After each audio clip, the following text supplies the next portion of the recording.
Well, welcome everybody to our March business meeting. It's been a few months since we last met in person, and so I think the technology is feeling a little bit neglected, and so we'll continue to work on that as we get things started. I call this meeting to order. We have interpretation services available today from Andromeda Interpreting Services. If you are in person tonight and need translation services, we have translation devices you can use. Please check in with Barb for a device. Barb, if you'll wave your hand. If you are tuning into the live stream, there is a Spanish live streaming link to tune into these services. You can find the link on our website. We offer live streaming options for this meeting. You can find the link on our web page under Find It Fast or going directly to ysd7.org/board meetings. We have public comment options available tonight. You can sign up for public comment before 3 p.m. The day of the business meeting, or you may be in attendance during this portion of the agenda. And Barb, do we have a sign-in sheet on the desk here to my left? Please sign in if you're interested in speaking. If you're interested in past meetings, you can find a link on our webpage to the YSD YouTube channel to view past meetings that were recorded and posted there. Barb has a live stream and recording started. Thank you.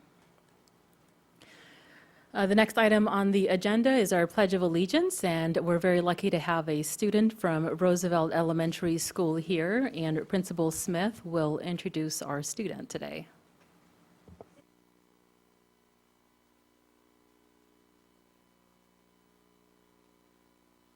Okay, and then you're on. All right, just want to introduce Layla Bravo. She's a fabulous first grade student, and she's going to be doing the pledge. So you ask them to stand. If you'll please stand. Talk right into the microphone. Start right here. You're going to talk in the microphone. Speak your pledge here. You ready? Go. A pledge of allegiance to the flag of the United States of America and to the republic for which it stands, one nation, under God, indivisible, of liberty and justice for all.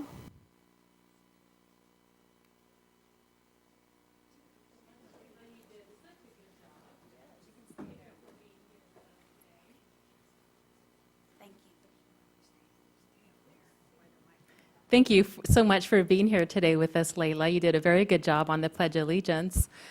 Do any board members like to say anything to Layla? I'm sorry, Lalia. Is it Lalia? Yeah, Lilia. Okay. Oh, I'm sorry. I've been saying your name wrong this whole line. Lalia Bravo. Thank you so much for being here. Go ahead, Norm. Well, hi, Lalia. Thank you for joining us tonight. I like music. Do you like music? Yeah, I do. Who's your favorite singer? I like more of a 15-year-old. I don't know how old she is, but her name is Lele, and she is a very good rapper, and yeah, I really like her a lot. Okay, well, Very thank you. cool.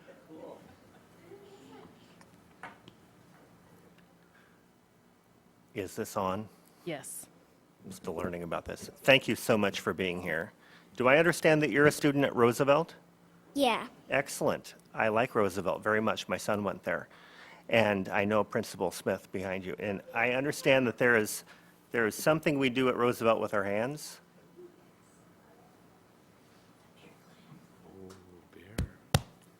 No, I love it. Rock on. Thank you so much. We really appreciate you being here tonight. Thank you.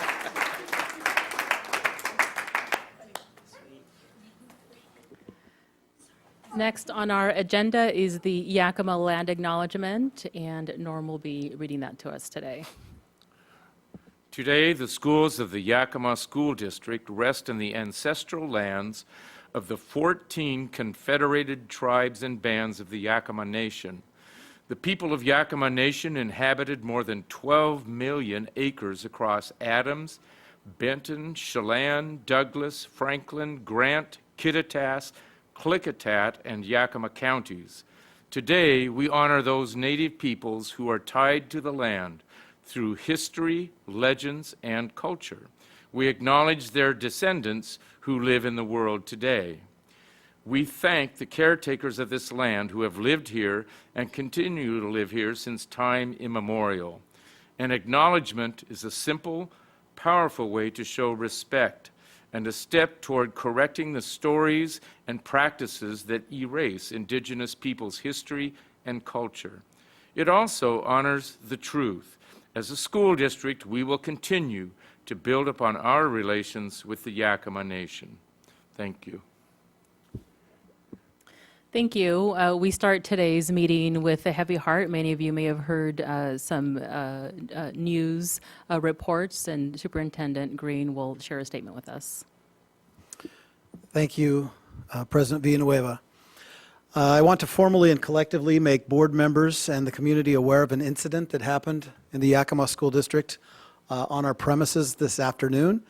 At approximately 3 p.m., local law enforcement received a report of shots fired near Zeffel Stadium, and Yakima School District was notified of the report. As a precautionary measure, nearby schools Eisenhower High School, Wilson Middle School, and Whitney Elementary were notified and placed into lockdown.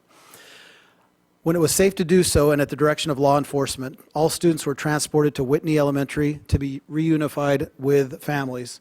And I'll make a special note that my son was one of those students at Eisenhower. So as a parent, I certainly know what that feels like during this moment of crisis. Gun violence is unfortunately an issue that is prevalent across our country, and Yakima is not immune to this issue. And while we never want to see instances of this nature occur near any school, we are thankful to have trained and responded to this incident in a way that protected the safety of students and staff after the event. We are also grateful for our partnership with the Yakima Police Department. Their presence in our schools has helped to ensure a quick and professional law enforcement response.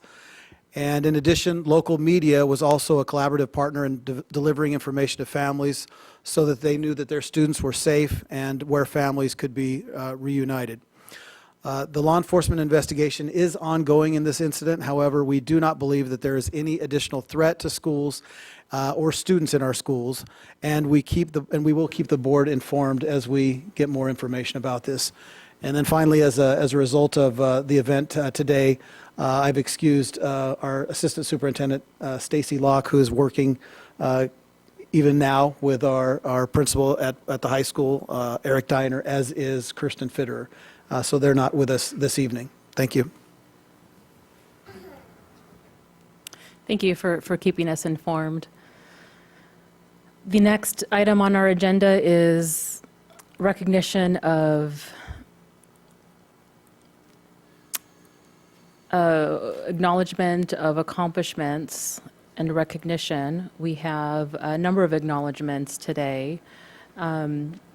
Director Walker will read the Yakima County School Retirees Appreciation Week acknowledgement.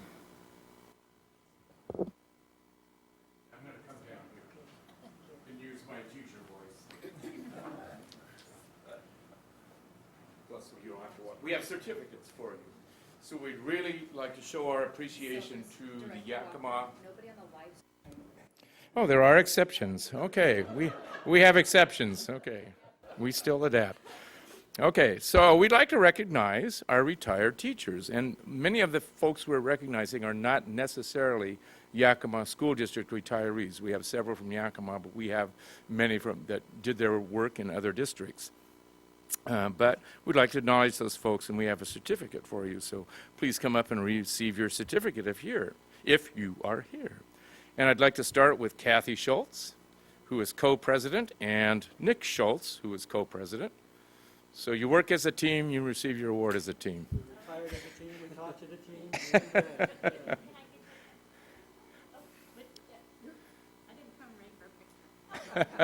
team. Thank you. By the way, I'm a member of that organization, so I am proud to introduce these people. Next up is, I don't believe Millie's here tonight. Millie Stenjum, she's probably off traveling the world somewhere. And next up is Linda Trepanier, not here. Carolyn Wilson, not here. Larry Scholl, I know, is here. In fact, I was a colleague with Larry at Davis High School for a number of years. Sometimes the kids would call him Larry School.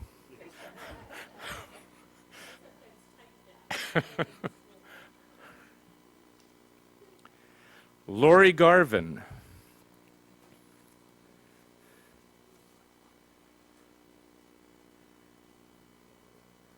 Kathy Fletcher.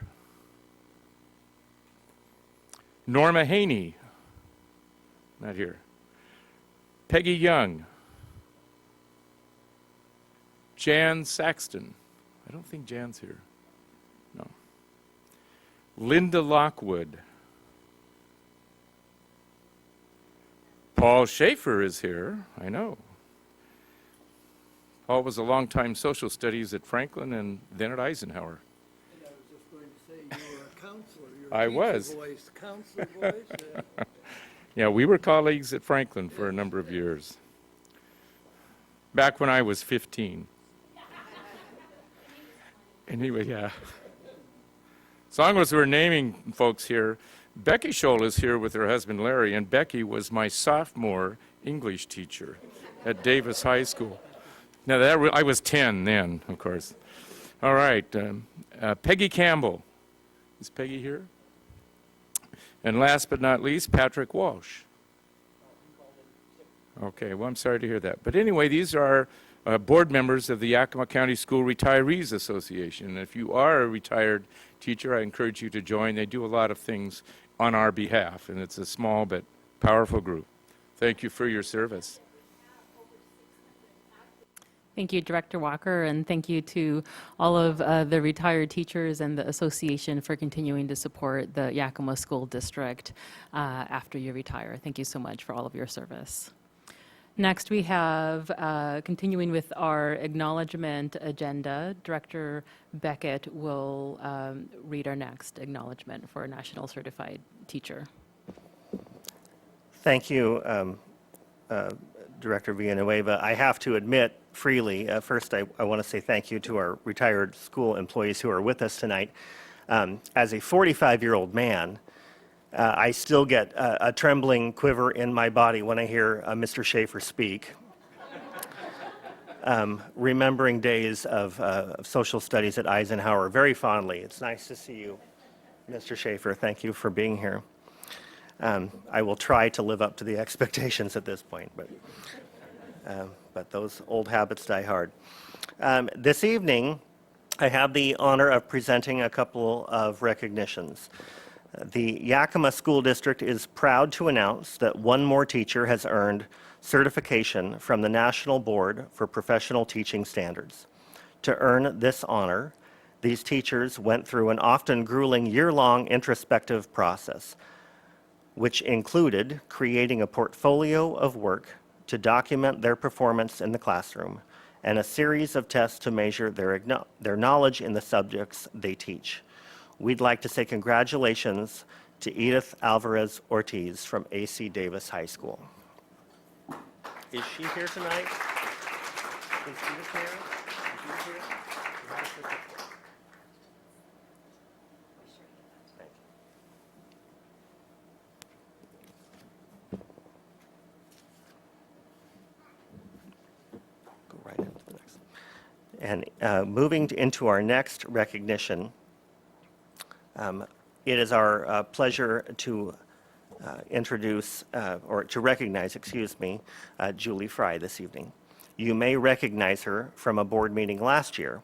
We honored her for being nominated, and now she has won.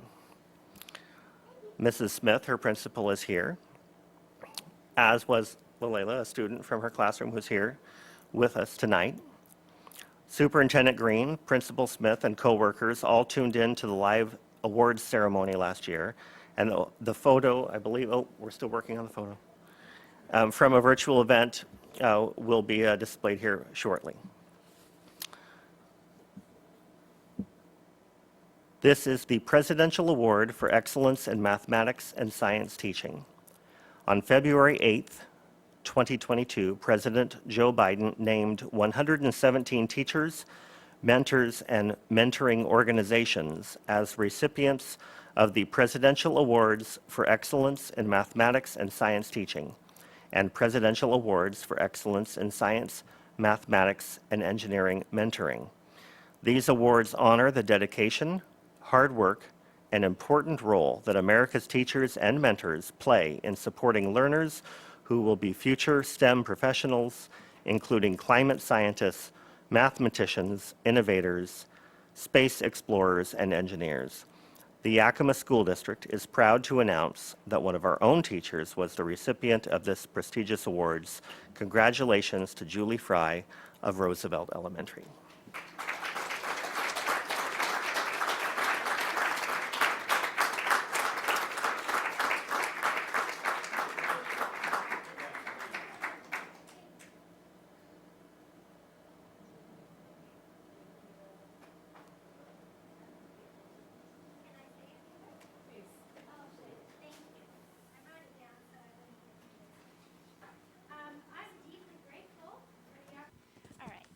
I'm deeply grateful for the opportunity I've had these past 6 years to deepen my understanding of science learning pedagogy, because science and kids are two of my favorite passions. I'm also deeply grateful and reassured to learn that the National Science Teacher Association is very interested in culturally responsive teaching, integration of all core subjects, and equity, all students, all standards. I want to say thank you to the district for setting aside a specific block of intervention time and acceleration time, and discouraging the practice of pulling children out of science to receive these services. I want to say thank you to my exemplary team and my strong leadership that help me on a daily basis. You motivate me daily to keep high standards, keep a growth mindset, and continue to be a lifelong learner. Thank you for all you do.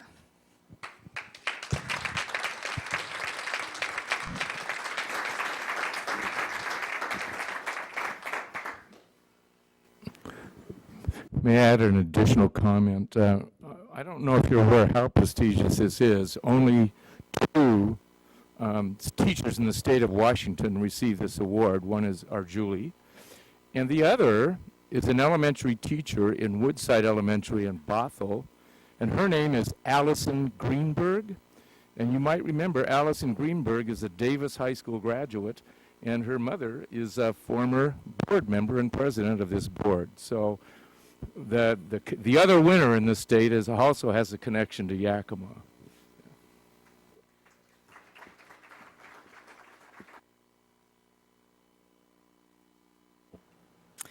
Thank you. We're so lucky to have you, Ms. Fry, on our staff. Thank you for your commitment and your passion for the sciences and for our kids. We're, again, very, very lucky and honored to have you on staff. That concludes the recognition portion of our meeting. We have other business items to attend to. Any visitors we have here are certainly welcome to stay and continue on, but we'll pause for a few minutes in case anybody would like to move on with their evening. So we'll just take a couple of minute break to allow people to transition.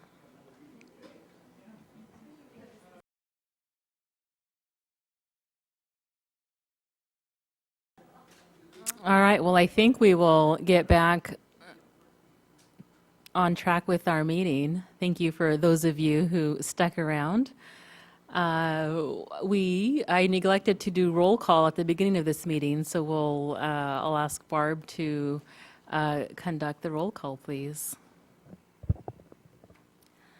Mr. Beckett, Here. Mr. Walker, Here. Vice President Villanueva, Here. and Mr. Navarro Jr. is excused, and President Rice is excused. Thank you. The next item on the agenda is reports from members of the board. Are there any reports that members of the board would like to share? Okay. Moving on to the superintendent's update. Superintendent Green. Thank you, Director Villanueva and members of the board. March, as always, I start out with the character word of the month. Keep us kind of grounded in that every time we meet. This month, the word is grace, and in Spanish, it would be cortés. The quality or state of being considerate or thoughtful, disposition to or act or instance of kindness, courtesy, or clemency. Again, in Spanish, cortés, la calidad de ser considerado o reflexivo, disposición a realizar un acto de bondad, cortesía o clemencia. And the trait that we identify with grace is that of effective communicator, or in Spanish, comunicador efectivo.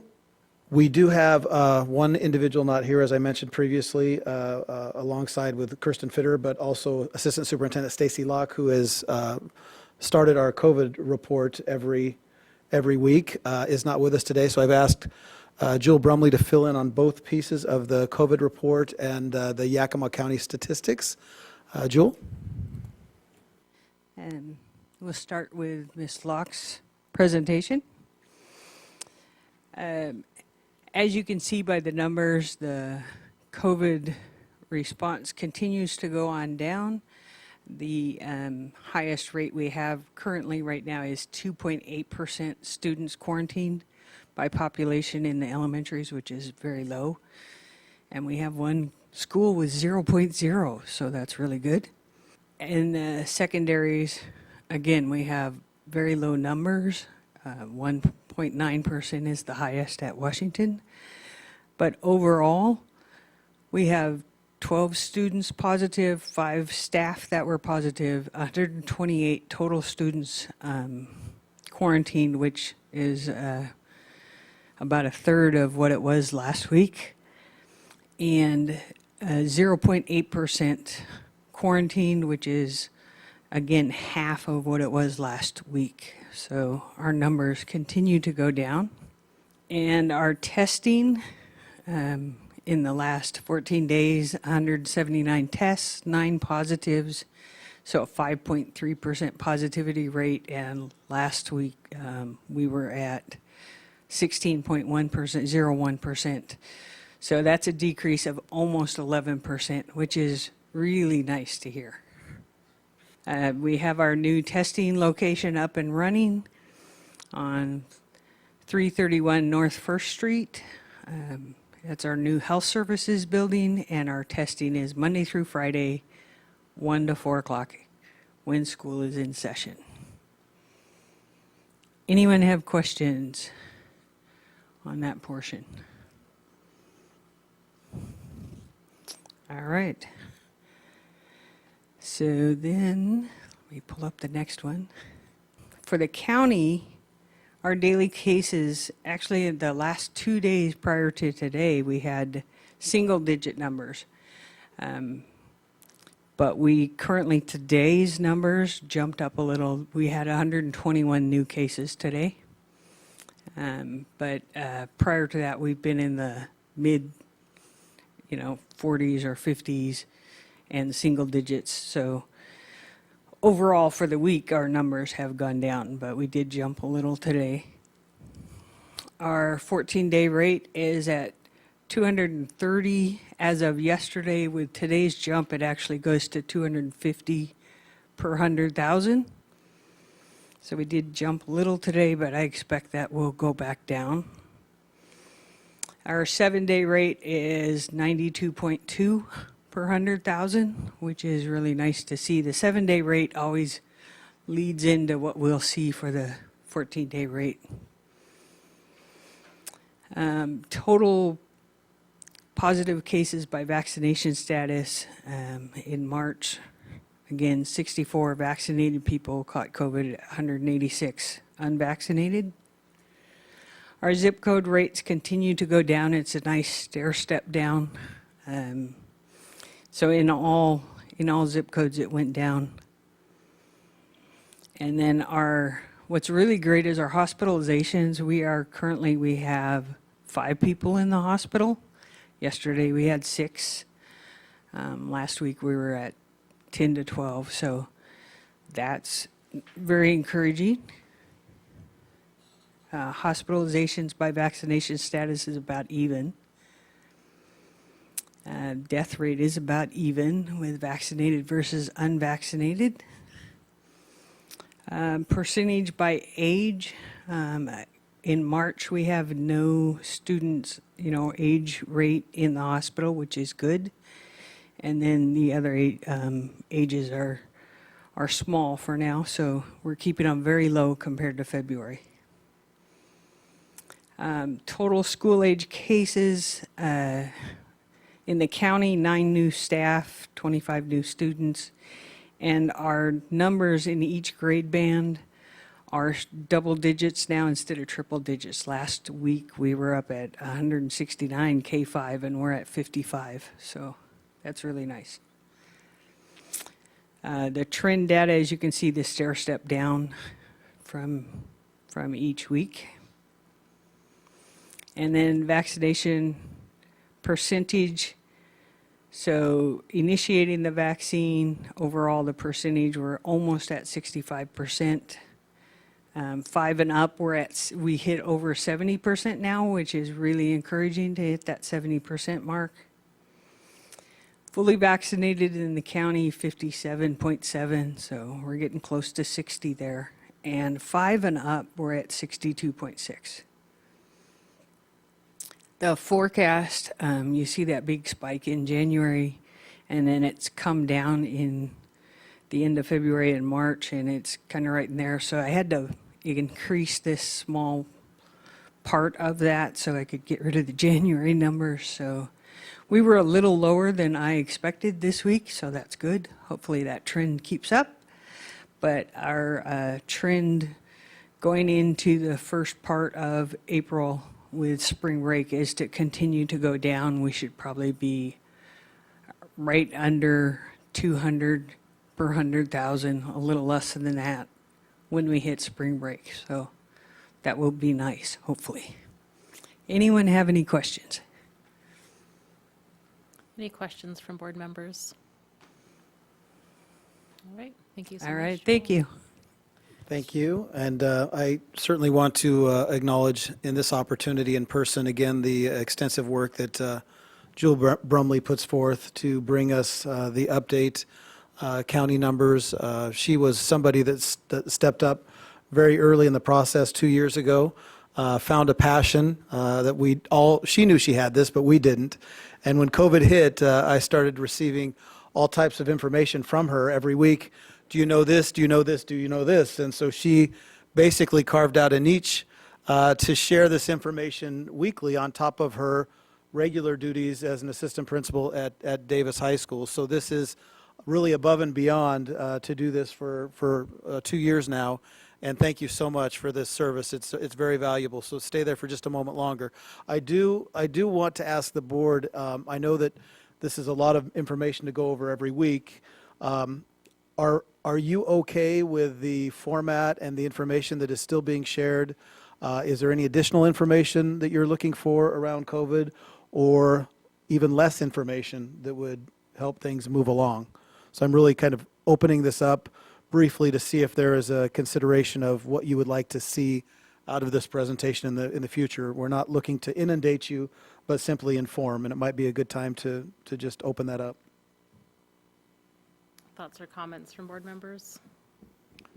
Well, just along the line of, we've had some conversations about compressing and shortening and meetings and not making them so long. So I'm kind of thinking if this trend continues, we could maybe go with a monthly report, unless there's a major change or something, rather than every single meeting. We might not need that from Jewel and Stacy. So that's my opinion. Well, first and foremost, I would echo Superintendent Green and say thank you. The analysis has been fantastic for 2 years. As someone who nerds out on these numbers just like you do, I watch the county, I watch the state, I watch all this stuff, and you really have done a great job of putting things into a very easily understandable context, and so I personally appreciate that very much. I know that's very helpful for all of us. I think that as we go forward, like Director Walker says, if we want to reduce the frequency of the reports, maybe that's an option. I definitely feel like anecdotally people are putting these numbers in the context of where were we with Delta, where were we with Omicron, where are we today?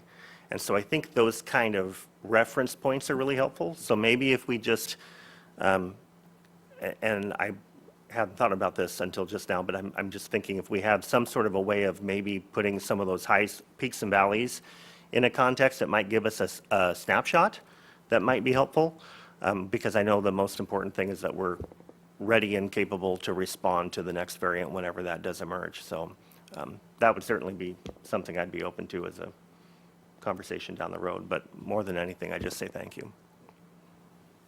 Yeah, I agree that at this point, I think we could either shorten the report or move to a monthly report. The pandemic isn't over; it hasn't been declared over, so I think it'd behoove us to continue to track and look at the numbers, continue to look at the numbers, but maybe a more succinct presentation is called for, and unless something different happens. So, and thank you again. And we were talking about seeing previous teachers and having a hard time calling them by their first name. Mrs. Brumley was my 7th grade science teacher in Toppenish, so I have a hard time saying Jewel. And so, Mrs. Brumley, thank you so much for all of the analysis that you've brought throughout these last 2 years. Fantastic. So then what we'll do is we will move to a monthly report, and we'll do those on I think the business meetings would be a good place to keep those. And then, Jewel, I know you heard kind of the challenge here to look at things with different, I saw the sparkle in your eye when that challenge came forward, so I'm interested to see how you incorporate that in, and I'm happy to engage in conversation with you to, before we next present. So that's the royal we. You present, and I'll be there right there with you in spirit. The other thing I wanted to mention while we have Jewel here is that this last week we were able to, myself, Jewel, Dr. Darling, and then Eric Diner, the principal at Eisenhower High School, the 4 of us were able to engage with 2 of the tribal elders. In fact, the tribal chair was here.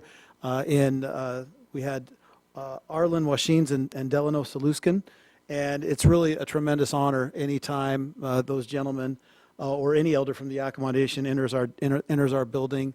They are a sovereign nation, which they shared that's the equivalent when we're talking to the chair. Our United States of America recognizes the leader of a sovereign nation as equivalent to the governor. So that's how they're viewed, and I think we hold them in even higher regard when we're able to engage with them in conversation and how to better serve our collective students who fall under the category of Native American, Indigenous, but more specifically, students from the Yakima Nation. So we're excited as that partnership continues to gain momentum and grow. Probably the highlight of that event was actually bringing a student in who consulted with the 2 tribal elders around stories and legends as one of the celebrations that we are planning for our Native American students around graduation is to present them with a piece of artwork done by one of our Native American students to commemorate graduation as part of recognizing their culture. And so to have a Native American student here talking with them, hearing the importance of the legends, the culture, the significance of different color schemes and palettes to the Yakima Nation, the meaning of water and land and all of the wildlife and how that interplays, and then referencing several of their stories that they were able to pass down was something that I'll certainly treasure. So the partnership that we have going with the Yakima Nation is strong, and we're very excited to continue that. So to have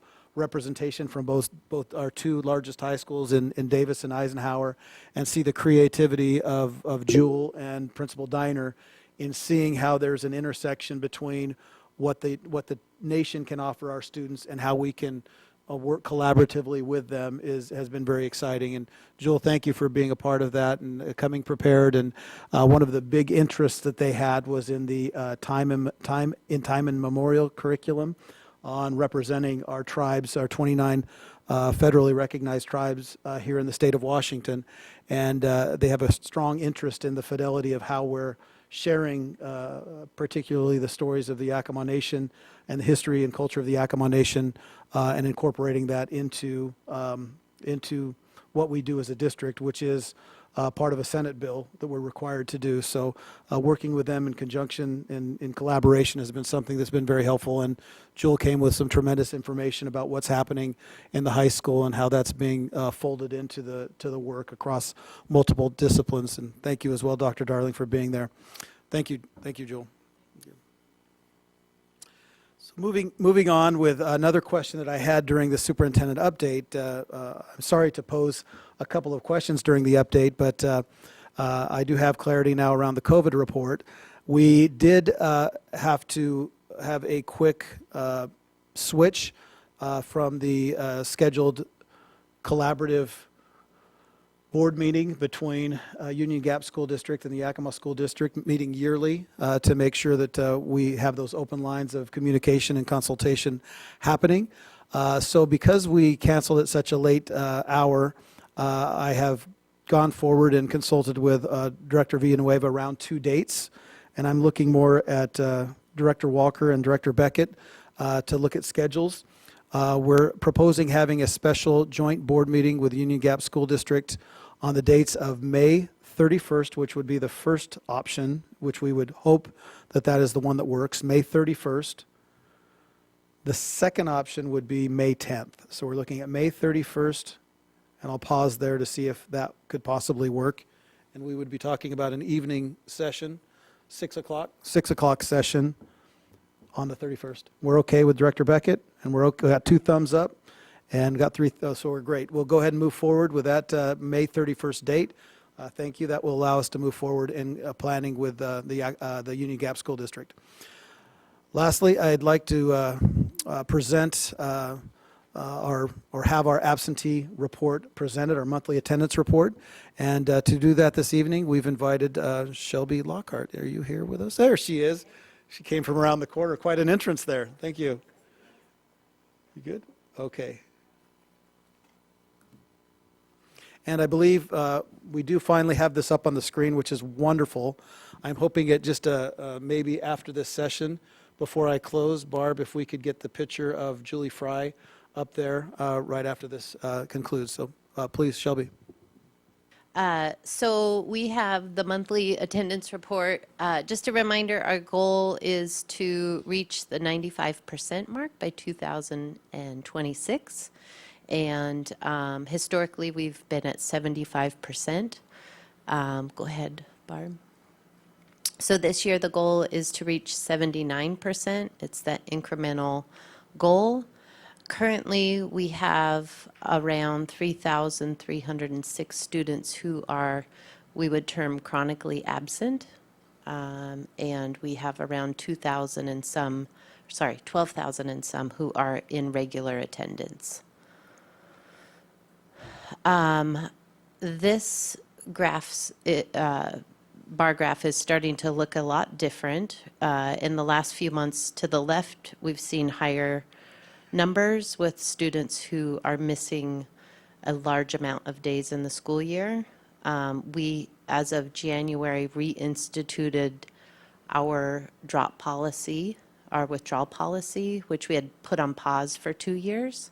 And so those numbers have significantly dropped because they've been withdrawn from our system. So now you will not see as high numbers there. And you will not see as high of red bars in your school by school counts as well. So those are our elementary chronic versus regular attendance. And then if you go down one more, Barb, you'll see our secondary. So same bar graphs, just a little change this month, showing the number of, or the students who have been withdrawn for And typically, we will withdraw them if they do not come to school for 20 consecutive days. So that procedure's back in place. And then last slide, we are on day 114, we were at 252 students withdrawn. So that is our current absenteeism report. Any questions? Questions from members of the board? Yeah, you're I welcome. I do have a question. Can you remind me what the withdrawal policy is? What is that standard, and has it changed since we've implemented this new Yeah. goal? So we have the same one that we had pre-COVID. We just paused it during COVID. And we still, when we withdraw, the procedure is to keep them in our student information system, but they are not in a school roster. So we have taken that 252 and then some, because we actually have a few more that came through in the fall. And my team manages that list and is putting a team in place, a citywide kind of eyes on those students, and we're trying to re-engage them. So And what is the policy? Is it after a certain number of days missed? 20 consecutive days. Okay. And what does the outreach look like for during that 20-day, or before you pull the plug? What does that Right. look like? When we see that a student's struggling with attendance, each school, policy and procedure and state law, you have to have universal supports for all students, and then you need to intervene, just like we might with discipline. If a student is not behaving well in school, then we intervene and try and put supports in place. So our schools do everything from home visits to success plans, all the way up to tier 3, like an upper level of support, where we may call in an engagement board or community members to help with resources for the family. And then the state requires us to, for our most chronically absent, petition to court. So our schools are running that whole continuum of support before we get to that point that you're seeing there with the 252 students. And is the 20 consecutive day threshold, is that a district policy, or is that like a state law? It is not a state law. Okay. Okay. I had another question.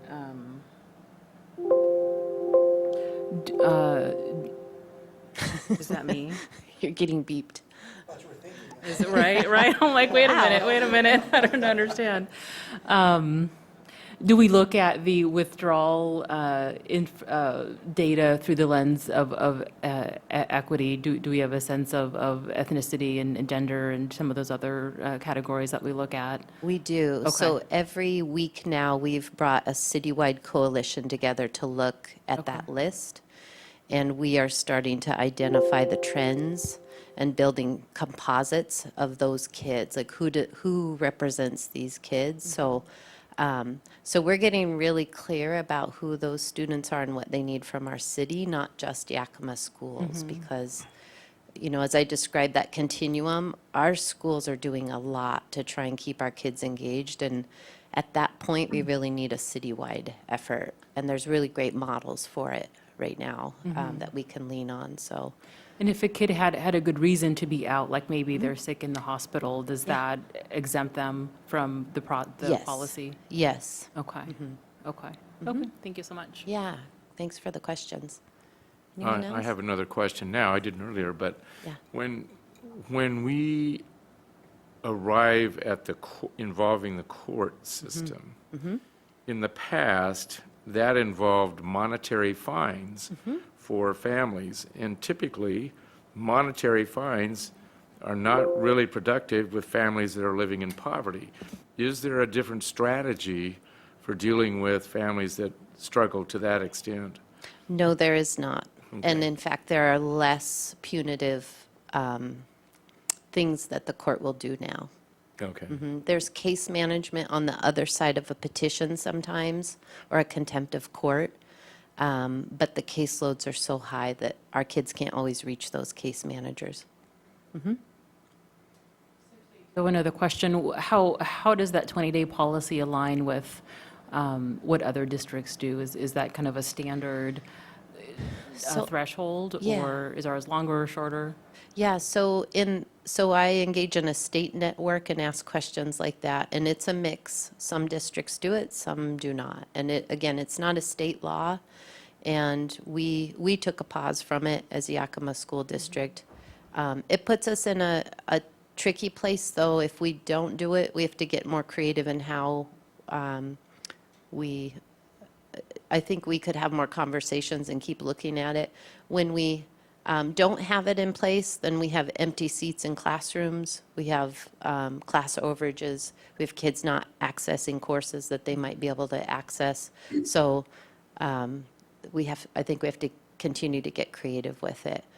I think we could, I feel confident that if given more time and we continued to engage the city in this effort and get more eyes on these students and get less fragmentation around this effort, those kids are going to be there, those families are going to be there, and I think we will have a really good collective response for those really high need families. So we're pretty new at this approach, and so it feels a little bit like a disequilibrium because every 20 days we're withdrawing students, but we're not losing who they are. We're keeping them on a roster, whereas some districts might withdraw and nobody's got eyes on them. They just kind of disappear into the community. And if a student is re-engaged, does that clock start again with their attendance? Yeah, if they re-enroll, yes. Okay, so then they're like a Yeah. new student essentially for Yes, and purposes of attendance? The citywide group is starting to recognize that with this unique group of students, it's not enough to just say, go back to school and there's an empty seat waiting for you.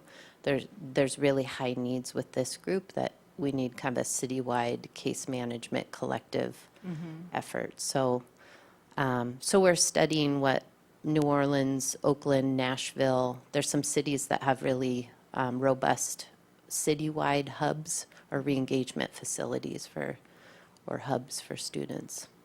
Okay, thank you so much. Yeah, thanks for your questions. Any other questions? Okay, thank you. All right. Thank you so much, Shelby.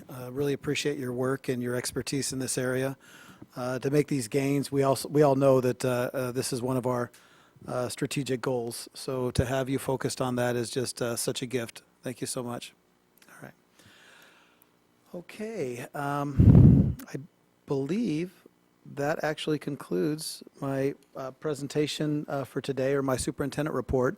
I would just close in acknowledging that I don't know what the viewership is this evening, but I'm sure one of them is certainly Director Rice. So I know you're watching up there somewhere, and we certainly want to acknowledge you and know that you are wishing us well here, and I just wanted to surface that also.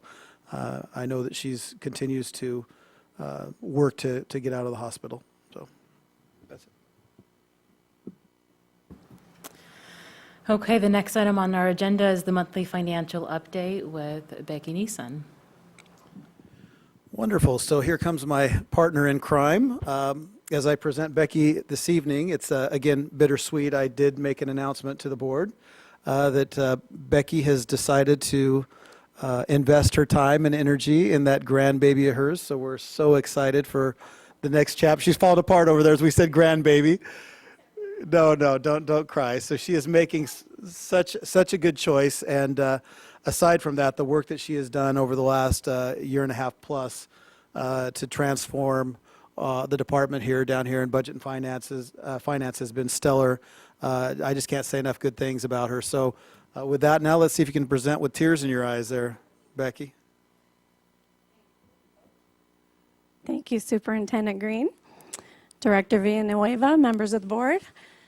This is your monthly financial report, and tonight it is including January and February, as I was absent last month. And so I'll just get started here. Our enrollment continues to decrease slightly in the K-12 and ALE FTE, decreased by about 68 FTE compared to December. We're 101 FTE below budget, still less than 1% though, so we're feeling okay about that. And also in January, we paid for our YSD Innovation Center, and you will see that reflected. So here is the FTE for the K-12 and ALE enrollment, and you can see the slight decline. The next slide is the budget FTE. And you'll see there, that's the 101 below budget, the 15,610. And the next slide is the revenues compared to actual. And you'll see we're just trending about even with budget for February. And next is the cash flow. And we're trending about on budget with our cash flow. The next slide is the expenditures. And you'll notice the expenditures were up in January. Again, that's our YSD Innovation Center building. And then we're under budget in February. Next slide is the payroll trend. And for both January and February, we're just right about budgeted numbers. And then our supplies and materials. Again, this is where you're going to see the January increase for the Innovation Center. And then February, we were well under our budget. And then this slide is our ESSER investments. I decided to use the investment word instead of expenditures because we are making investments with all of our ESSER dollars. What questions can I answer for you tonight? Questions from members of the board? I have a couple of questions this time. On your executive summary page, you mentioned a FTE decrease of 68. I guess that's January and February with the report we just heard with the 200 and some 52 or whatever that number was, disenrollment. Will we see that reflected in next month's report, or how does that align with this budgeted FTE number? So I think Shelby's gone, but I believe her numbers are head count. These are FTE numbers. Okay. And from the start of the year until now, we're 150 below in K-12 and ALE total. So when I'm reporting to you each month, it's compared to the previous month. But yes, we're about 150 below. Okay. And then on the slide that shows cash flow, so it looks like roughly about 5 million under projected. Yep. Can you tell me what the main reason is for that difference? So we spend our ESSER money and then we get it in the following month. So I think it's impacting the cash flow. I see. Yeah. Okay, thank you. Any other questions from members of the board? Okay. Thank you so much, Becky. You're welcome. Thank you. Thank you, Becky.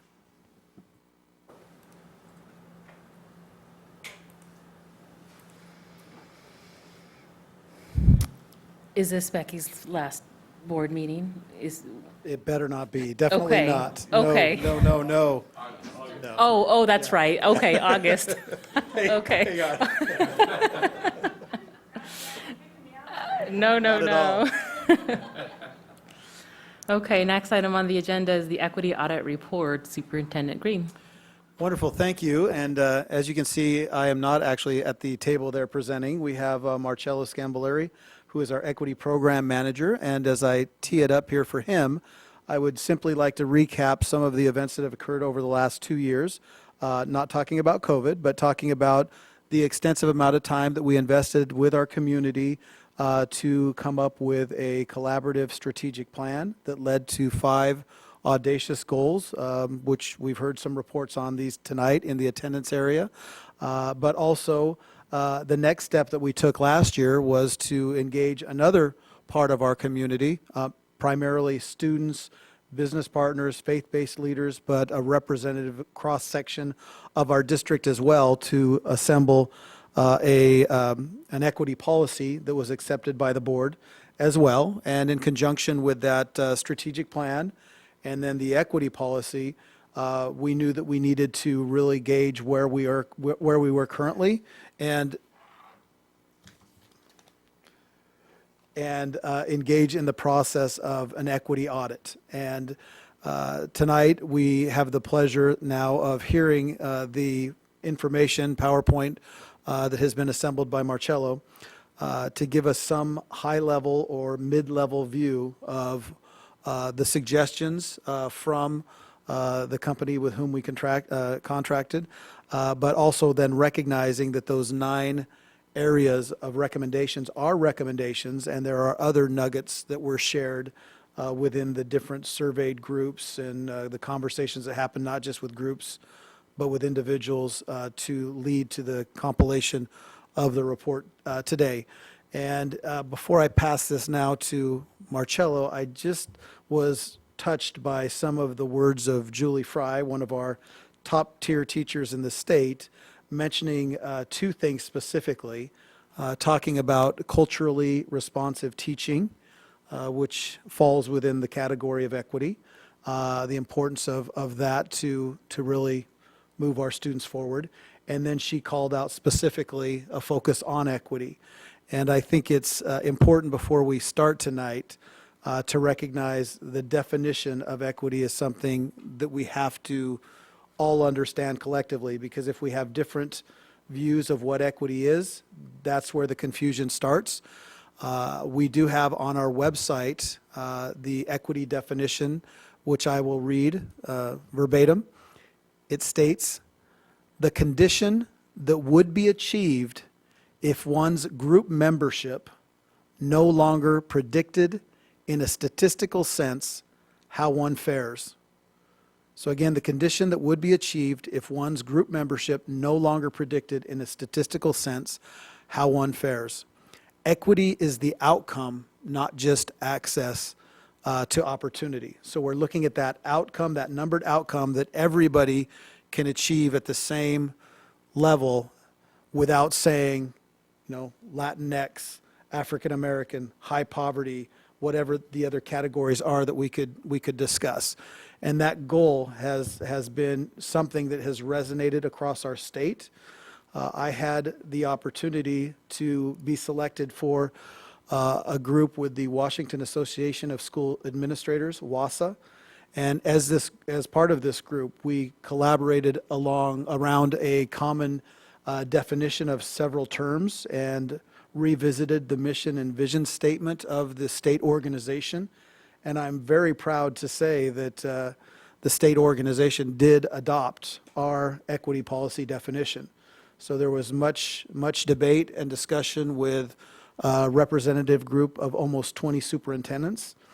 And there was, at the end of the compilation of these definitions and the mission and the vision, the executive director of WASA and the director assisting in the committee were really beside themselves as far as overjoyed and could not believe that they could get nearly 20 superintendents to agree unanimously around these topics. So they said it was the first time that they've ever seen unanimity around items. So I think that's something very proud to know that our definition of equity now has influence across the entire state through the WASA, or Washington Association of School Administrators, which is it's a big deal.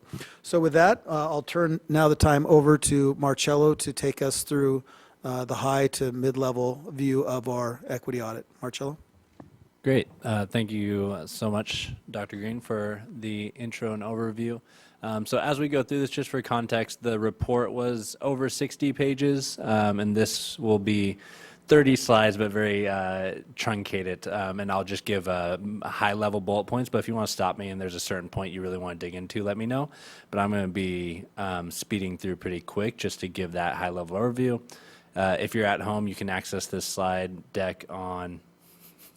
I'm asked to speak a little bit slower.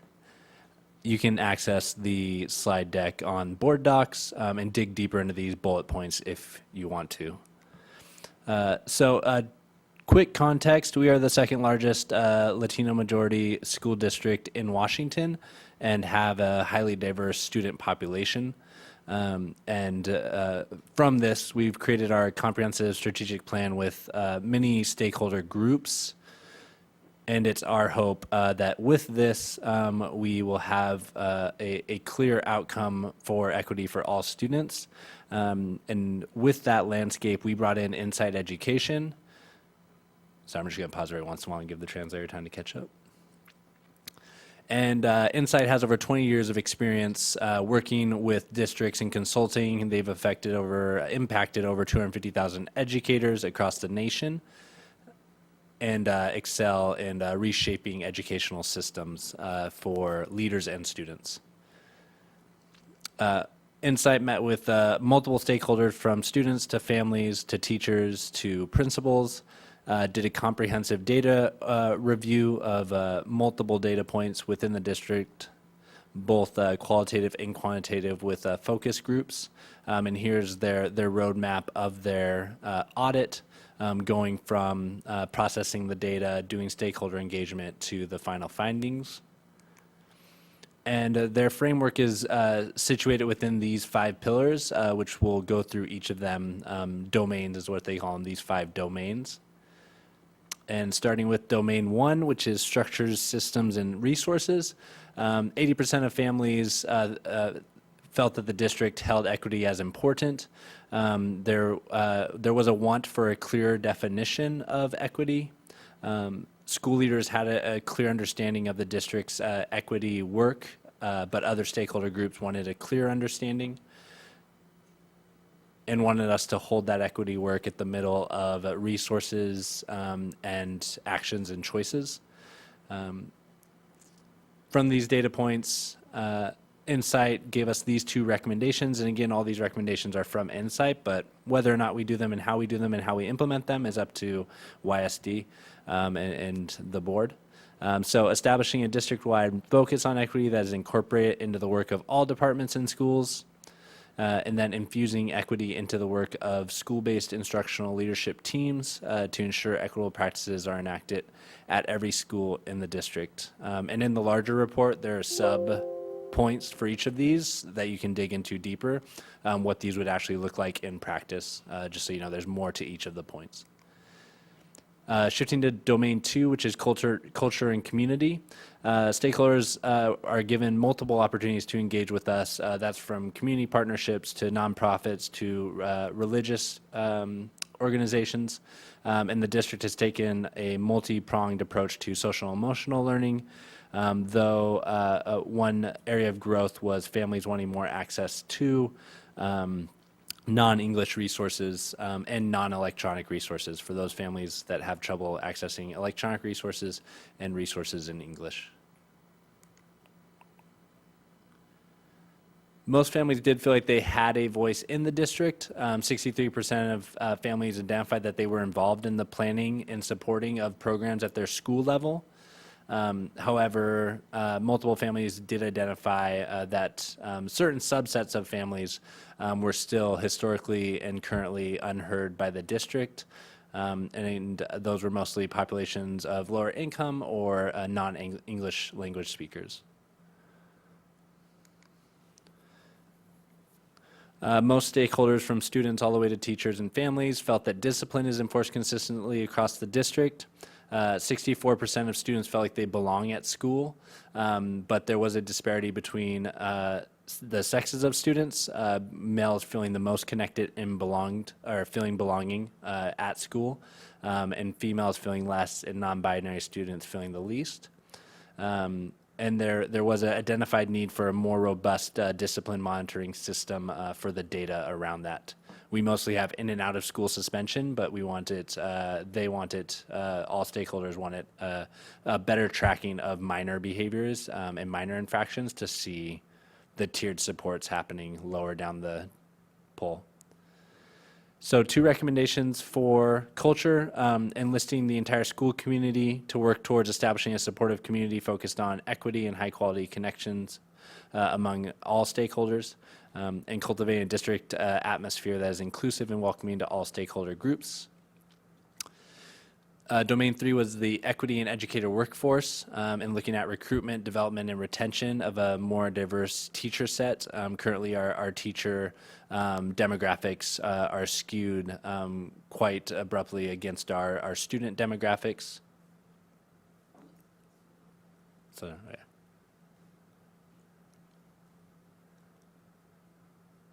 Though the district has started a mentoring program, which was a bright spot for many stakeholder groups to support staff of color, and a majority of staff did identify feeling valued, in feeling a sense of belonging in the district, though non-school-based staff, so that'd be central office, had a lower average. They only had one recommendation for talent, and that's to develop an Office of Talent Management that is led by a senior leader familiar with retaining and recruiting staff of color.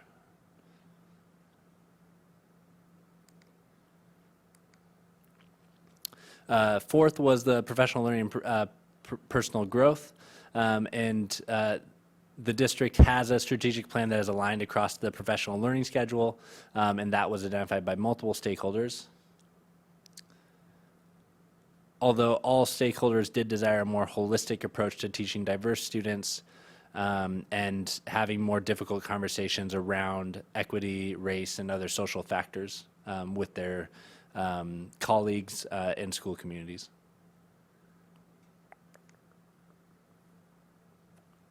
63% of school leaders disagreed that teachers were trained in culturally responsive teaching, while 73% of teachers self-identified that they were trained in culturally responsive teaching. So that's a large disconnect between leaders thinking there needs to be more culturally responsive teaching training, and teachers feeling like there had been, they were trained in culturally responsive teaching. Most district staff identified that they wanted more professional development on equity and culturally responsive teaching. So even though teachers self-identified that they felt trained in it, they still wanted more.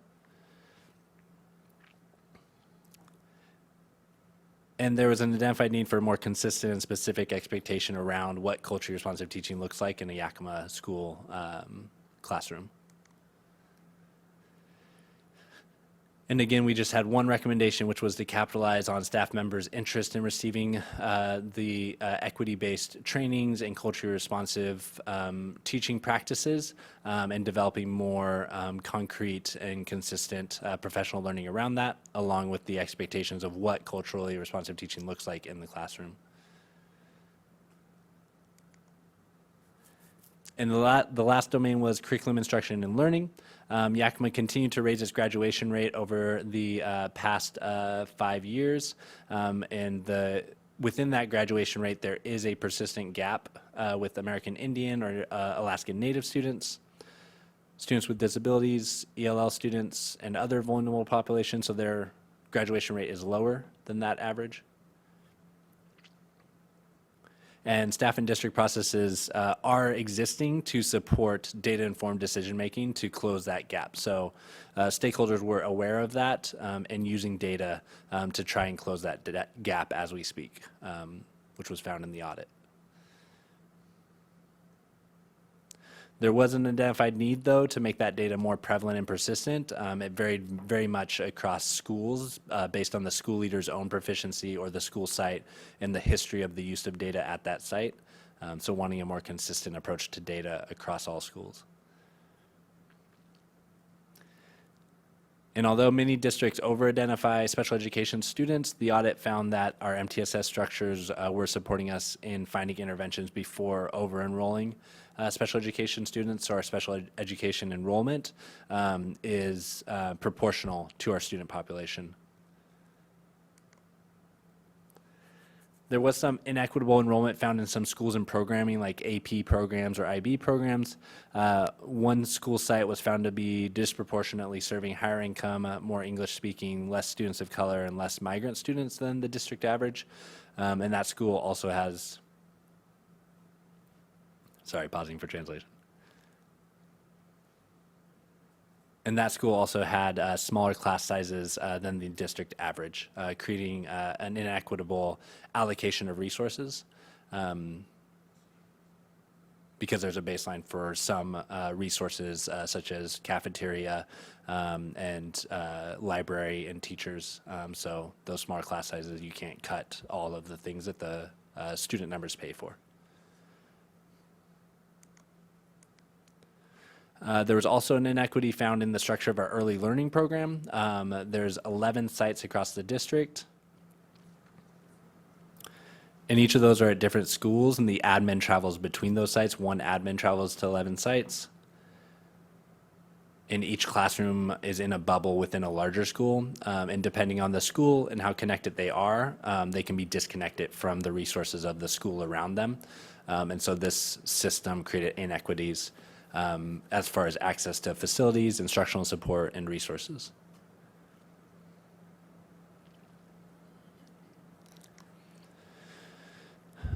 A majority of students did identify that they did have access to special programs on the survey, and there were some concerns raised specifically around Title IX, specifically girls' sports, facilities, funding, and general treatment for those girls' sports.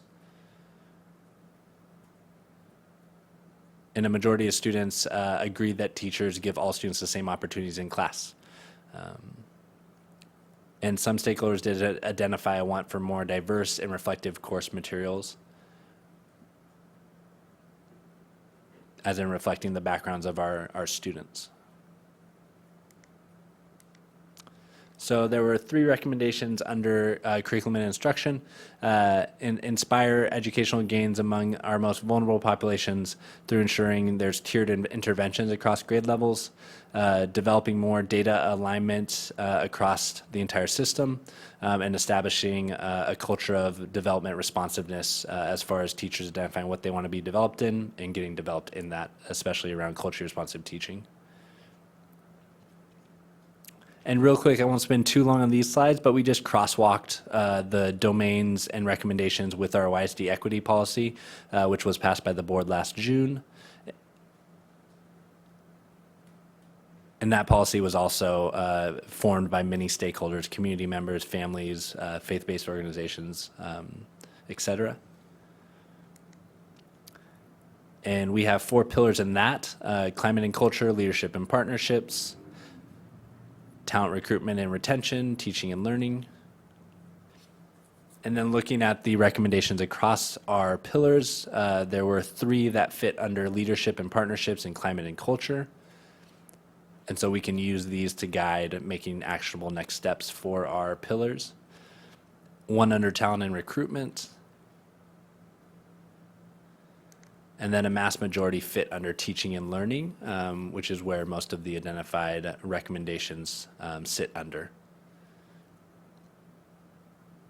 So in summary, there are many bright spots and there are many leading examples of innovative work happening in the classroom, in the district office, and citywide, which was found by Insight, who has done these audits across the nation. Though there is a need for a more actionable and focused set of processes, systems, and structures that are all placed under a cohesive framework, which can be based on the pillars and domains which we just went over. And then this work can and needs to be integrated into each department and role across the district, making equity everyone's work.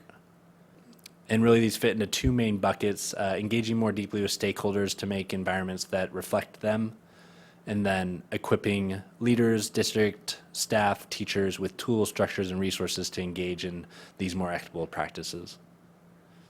And next steps from those are to develop those expectations, timelines, and metrics based on the pillars and domains, create a cohesive system of supports and structures to enable leaders to support teachers, and for all stakeholders to see that clear vision and the actionable road to that vision, and then move forward on some of the more actionable assessing and reprioritizing of resources that were found in the report.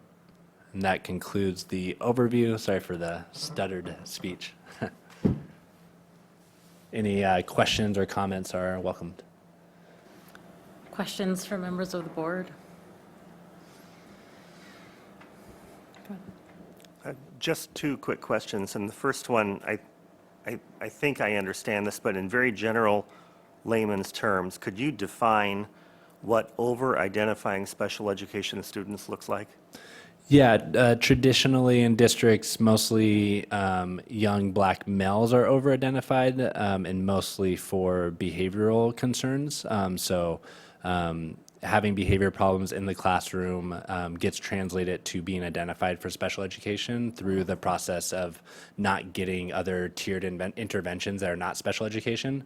So where there is no actual disability or special education need, they're put into the special education track to track them into smaller classrooms or into a certain teacher's classroom or to give them more supports. When special education isn't where those supports should be coming, and there are supports that student does need, but it's not through special education.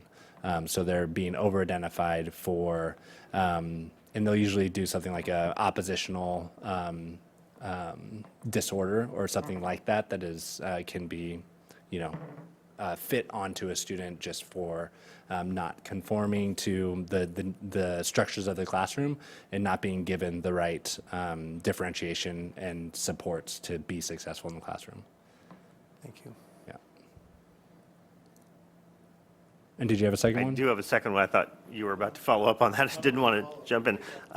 So second question, I guess, is from Insight's perspective, is the sample size normal, high, low? For our special education referrals? Well, no, just in terms of the entire audit. I look at a district of almost 16,000 students, and my first blush is that maybe our sample size on this was kind of low, but I'm coming from an outside perspective here, so I'm just curious if that's in the range or if that's something that has been discussed. I can answer that. Yeah. It is certainly within the range with Insight and what they have done across the nation.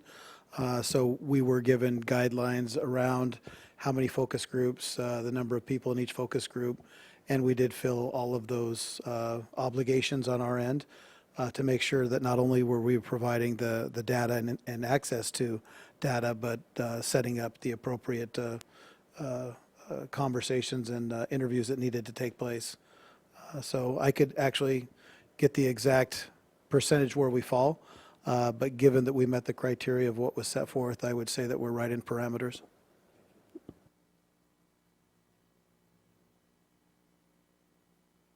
I don't have a lot of specific questions. I think as I dive deeper into the report, I might have some additional questions. Overall, I'm just really excited as a person of color. I'm excited that the district has taken this effort and had a thoughtful review of the practices and policies of the district. I'm especially pleased that there's a focus on staff, on equity in the educator workforce. Representation is such an important part of life. And, growing up, I remember I had exactly 2 teachers of color, and it was just impactful to see somebody that looked like me and to have somebody say my name correctly. Not a lot of people can say Graciela, and it's very meaningful for somebody to say my name correctly in the classroom. Most teachers would call me Gracie or Grace because it was just easier for them. And so little things like that make a really, really big difference. And so I'm glad that we have this focus on staff and that representation. The one question I had around, I think, culture and community, I think one of the concerns was around the lack of data, or the lack of expulsion disciplinary data, or maybe data that's not in a way that's easily usable. And I didn't see that specifically called out in the recommendations. Is that something that would be part of maybe the work plan? In looking at, will the district have a deeper review of disciplinary data as was recommended in the? Given the recommendation around data, I'm not sure which recommendation that was, but there was a call out, if you will, that we needed to delve more fully into data and sharing that. The right data with school leaders and teachers, and so that will be part of the review and next steps moving forward. No other questions from me? Anything from you? Thank you so much. Thank you. We're excited to continue to see this work move forward. Thank you, and I especially thank you, Marcello, and it was especially great to see the crosswalk. Thank you between. Oh, okay, and it was great to see the crosswalk that was in place between what we had done with the equity policy, how that relates also to the strategic plan, and I appreciated that being called out for clarity to see that it's actually the same work and it's verifying the work that we had done as a community. So I see much of this as a reaffirmation of the work that we're doing. And even some of the recommendations, I should note that if we were to take those one by one, and I didn't stop at the time, but several of those are actually in process of being addressed. So again, not going into the detail right now, but we're definitely on the right track moving forward.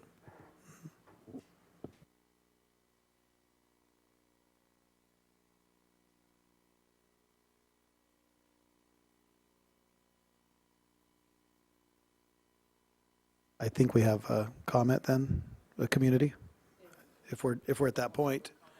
Yeah, thank you. So our next item on the agenda is comments from the public on agenda items. The purpose of community input is for the board to listen to concerns of the community. Speakers will be treated in a respectful manner. The board does not engage or dialogue at this time or typically respond to items that are not on the agenda. The audience is expected to give their attention to the speaker. Members of the public are asked to sign in prior to speaking, introduce yourself, and state all affiliations with the district.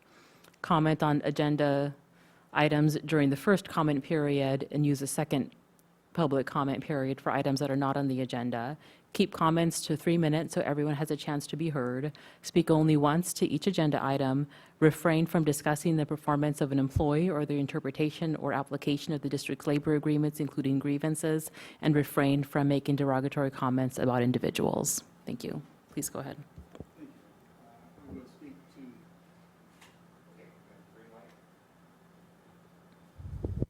All right, thank you. I'm Brad England. I have no affiliation with the school district. I am a member of the community, and I am speaking here on my behalf, but I am also a member of the Eastern Washington chapter of the Foundation Against Intolerance and Racism. It is a grassroots organization, about 40,000 members, 100 chapters across the United States. And it is my belief that all students, families, and educators, regardless of their skin color or any characteristics of birth, race, religion, must feel welcome within the classroom and need to be belong and supported. The report to me has a number of concerns. Because of the time limit, I am going to limit my concern to one issue. The report uses the word equity in some form in 179 times, but the report itself never defines that term. Now, Dr. Green has defined the district's definition of the term, but the report itself does not use that term, define it. And the dictionary definition of the term is quite simple. It either means fairness or impartiality. But in the report, that word has a whole lot broader, more elastic meaning. And its meaning lends itself to implementing a specific ideological framework, one that focuses on group identity and not on unique needs and the value of the individuals. And even the district's definition focuses its attention on group identity. The report uses other elastic terms, such as anti-racist or culture of racial competence. We have seen across the nation how these elastic terms have been used in very illiberal and in sometimes racist ways.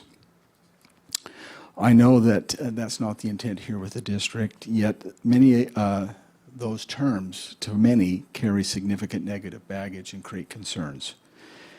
And I would ask the board to deliberate further on the report by creating a committee. I know there has been a committee before, but to work on how those vague terms will actually be implemented in ways that are not racially stereotypical.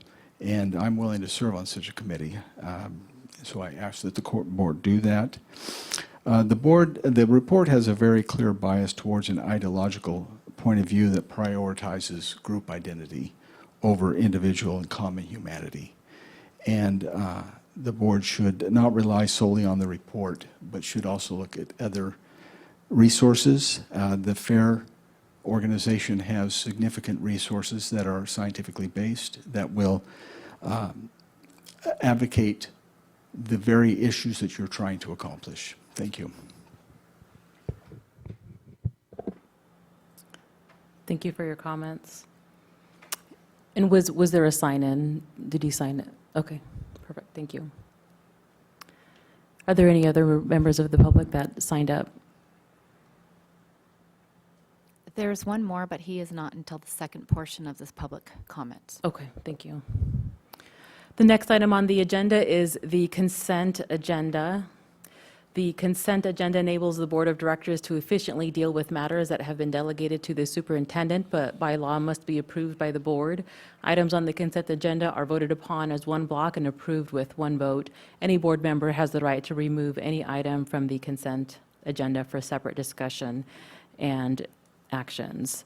The consent agenda today includes approval of minutes for the February 22 board meeting, approval of personnel actions, notification of approval of warrants for February 2022.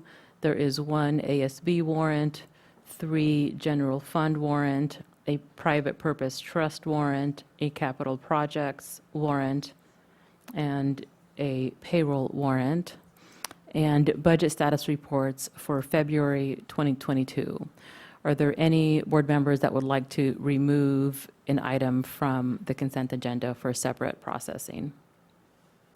At this time, I will entertain a motion that the Board of Directors approves the consent agenda as submitted. So moved. Second. Moved by Norm and seconded by Ryan. Is there any discussion? All those in favor say aye. Aye. Aye. Motion carries 3-0. Next item on the agenda is approval of the YSD CTE YB Tech course equivalencies, and Dr. Rodriguez is up. Thank you, Vice President Villanueva, members of the board. It's my pleasure to be in front of you this evening to request your approval of the Yakima School District Career Technical Education and YV Tech course equivalencies. This action is directly aligned to our strategic plan, goal number 4, persistence through graduation and beyond. Our course equivalencies in career and technical education allow students to earn graduation-specific requirements while also pursuing an interest or passion area tied to a future career pathway.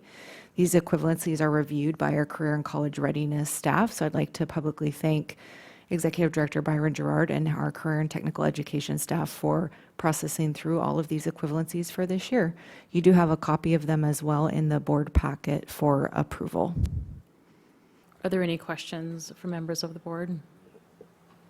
Are the course equivalency credits that are listed here, are these new equivalencies, or are they a continuation of existing equivalencies? It's a combination of both. So we update this annually and review all of the current equivalencies to make sure they are still up to date. Okay, thank you. Okay, if there are, did you have a comment? I will entertain a motion that the Board of Directors approves the YSD CTE YB Tech course equivalencies for core courses. So moved. Moved by Norm, seconded by Ryan. Is there any discussion? All those in favor say aye. Aye. Did you say aye, Ryan? Okay. Okay. Motion carries 3-0. The ayes have it. The next item on the agenda is approval to purchase portable filtration units and filters for classrooms. And Anthony Murrieta is up.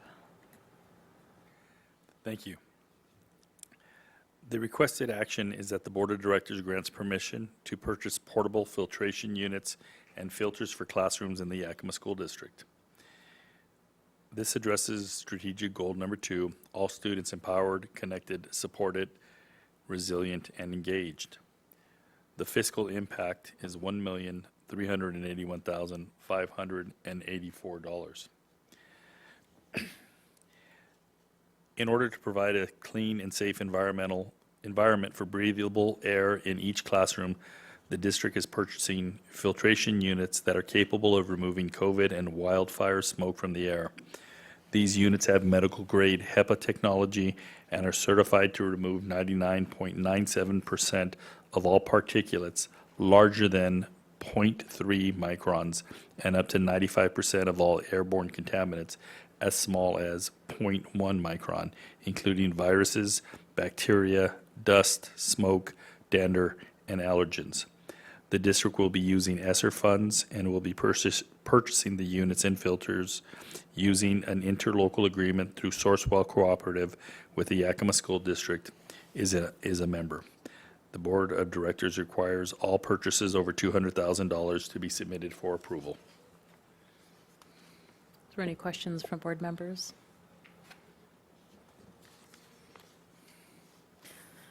Just to comment that, I think we probably forgot that we have wildfires the last couple of years. I think the Mother Nature maybe was giving us a break on that one since we were dealing with other things. Hopefully we won't see too many wildfires this coming season, I guess, for that. Okay, the Board of Directors, do you have a comment, please? Just had a couple questions. And what is the typical lifespan of these units? Since we're purchasing with ESSER funds, if these units wear out in 3 or 4 years, then we may be faced with replacing them, and we won't have ESSER funds to replace them with. So I'm just kind of curious, what's the lifespan of the unit? And then also, how frequently do the filters need to be changed, and the ongoing cost of replacement filters? That's a great question, Norm. So, I'm sorry, Director. I apologize for that. I got a little too comfortable there. The listed life expectancy was not there. The filter life expectancy was 5 years. Now, with that said, I have a hard time buying that the filter will last 5 years. I want to be square with you. It's like when you buy a light bulb, they'll tell you that this is going to last, the new LEDs will last 11 years, but they're also going to tell you that's running at 4 hours a day, and you put it in an outside light, it may be running 12 hours a day. So I think it's going to be dependent on our use. Obviously, when COVID is running high, we would like to have them on all the time because of the efficacy of capturing the COVID, but also during the summer months. And it's just going to be one of those items where we've had problems because of the wildland smoke. Last summer was especially bad. This purchases the filter which comes with the 5-year, the unit which comes with a 5-year filter and one replacement filter. So we do believe that we'll be able to get quite a bit of use out of these. We also have, I believe, 3 of our current buildings because of an issue that had happened years ago where we have HEPA filters in each one of those rooms in the building. And this is a substantially stronger model. We'll replace those, but also be able to repurpose the ones that are distributed and provide them in all the other offices, like the front offices or areas in the central office. Those have a particular bar in the back, and what you do is it monitors how high it goes until it hits the replace filter. So when COVID first hit, you had a lot of people having concerns that it had been quite some time, and we had to have the maintenance crew go around, show them the particular built-in bar, and that it was well within its operational use. And so I think, again, that's a really good question. I wish I could tell you with all honesty, it's a 5-year per filter use, just because it says it on the pamphlet. And My opinion comes with the discussion that I've had with somebody from the University of Washington who had actually tested these units and are using them in a project that they have. And it was a conversation that we had because they had actually published how good they felt that this unit was.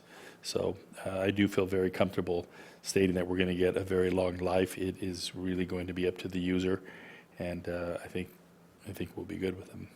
But for this cost, to be able to provide this amount of service in every single one of our classrooms, truthfully is unheard of, because to replace just one system within a building would cost more than this. So it's actually a pretty good deal. Thank you. Any other questions or comments from the board? Just out of curiosity, what is an approximate number of units that we're talking about here between all of our buildings? About 1,000. Geez, thank you.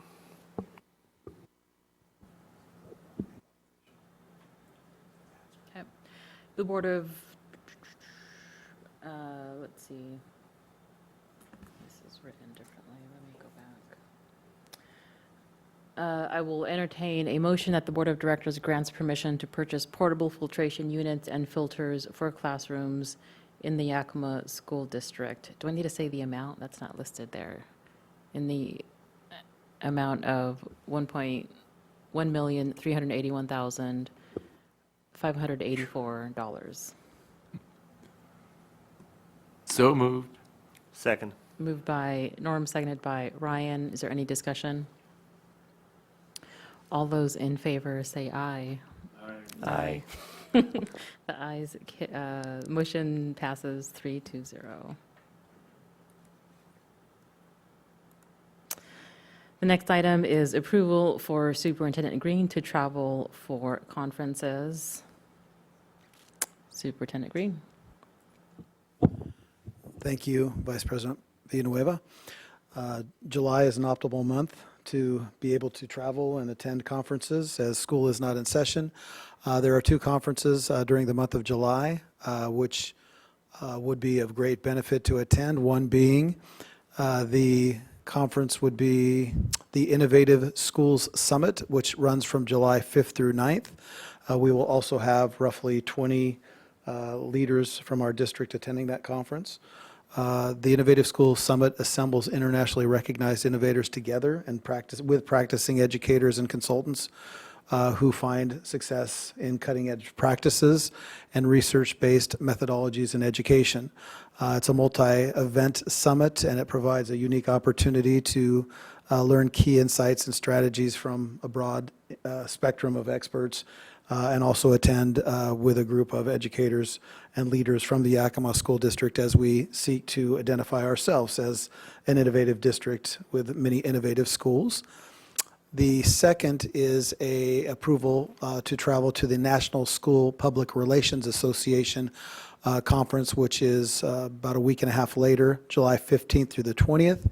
I should say that both of these align most closely with Compass Goal number 3, which is equitable opportunity to achieve core mastery and critical thinking.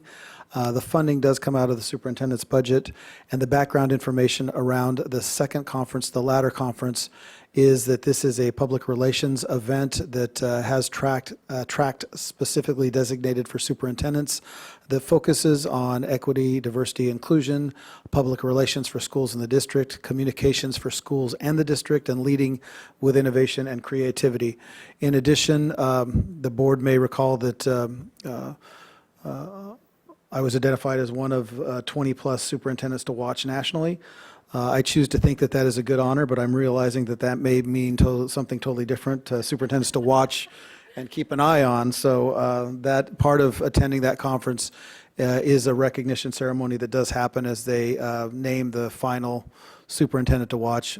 Of course, I anticipate that will be somebody with a much bigger social media imprint, the footprint than I have. So the request is to attend, basically spend July on the surface of the sun, as these conferences are occurring in places which are typically not areas you would like to attend in the month of July. Calling out the Innovative School Summit is in Las Vegas, Nevada, and the National School Public Relations Association Conference is in Chicago in July.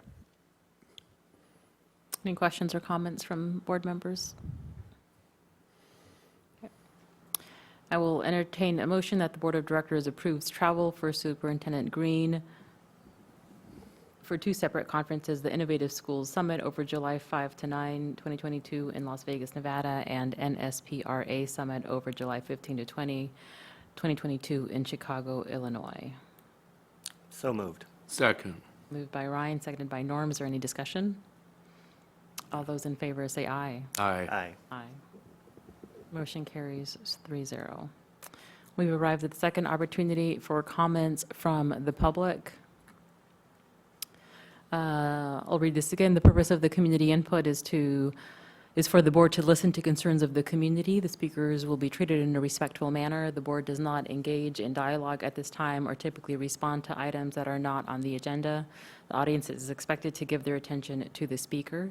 Members of the public are asked to sign in prior to speaking, introduce yourself, and state all affiliations with the district. Comment on agenda items during the first comment period. Use the second public comment period for items that are not on the agenda. Keep comments to 3 minutes so everyone has a chance to be heard. Speak only once to each agenda item. Refrain from discussing the performance of an employee or the interpretation or application of the district's labor agreements, including grievances, and refrain from making derogatory comments about individuals. Please go ahead. I don't want to, we are still in the COVID pandemic. That's why I still need to wear a mask, and everybody still should be wearing some form of mask for protection. I have to introduce myself. Thomas McCormick, and I've been a member I've been a citizen of Yakima for almost 55 years. My point is I have discussed have a very short meeting. You know, I have mentioned to the human resource manager. And this is the very first time I've been here for many times, you know, in the past many years. And this is the first time I am standing here with everything going for me, you know.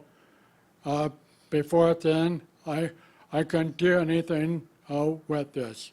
So I have, at the library today, I drew up something I wrote, and I want to have all the school board member to sign it and give it to her, you know, Barb, and then for approval before she will be sending it to the human resource, you know, manager. And I'm going to put right on the top, I'm going to write the name, since I have problem at home, you know, with the address. I'm thinking about having a post office box, but if you want to, you're going to get a hold of this person. I'm just about writing, and I want all this, you know, everybody can sign it. Go to the, make sure that Trevor Green also is a superintendent too. So, in a dictionary, the superintendent is its definition in a dictionary. A superintendent is oversee the district. That's what the Webster Dictionary, and I've been looking at the dictionary quite often.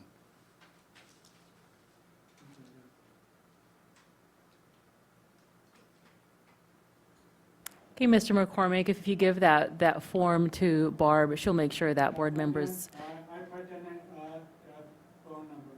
Okay, Barb will make sure that all the board members get a copy of that form. And I got another one here. I think we just need that one copy to Barb, and she'll make sure we get a copy of it. The reason why I am here, I want to make sure physically, I want to, did I send it to the school board? I'm here. I want to make sure okay, and Thank you. do I give it to you and make sure that that's everything? Thank you very, Thank you very so much, much. Mr. McCormick. It's good to see you again. That concludes our agenda. Do we have a need for executive session? Okay. We have a need for a 20-minute executive session for the purpose of a performance of a public employee. So again, 20 minutes. And also then before we dismiss, I have one other thing to project. Okay.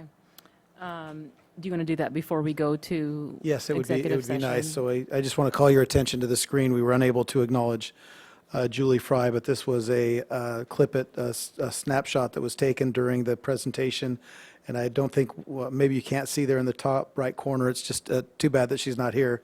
But there's a picture of Julie and her husband and their dog as they were live receiving the recognition at the national level. So I'm sorry that was not able to be displayed earlier, but we specifically chose that picture because of the joy on their faces and wanted to share that with the board.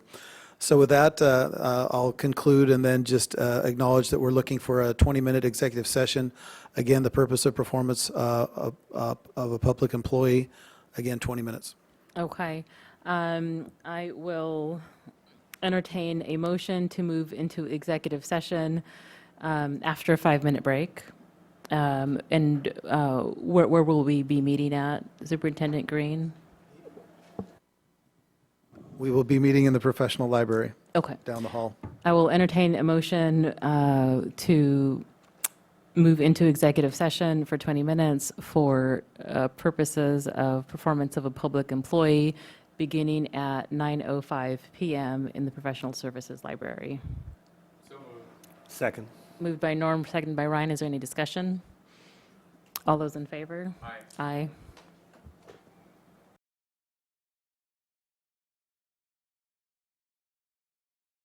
All right, we are back into open session. Anything else for the good of the order? All right, meeting adjourned.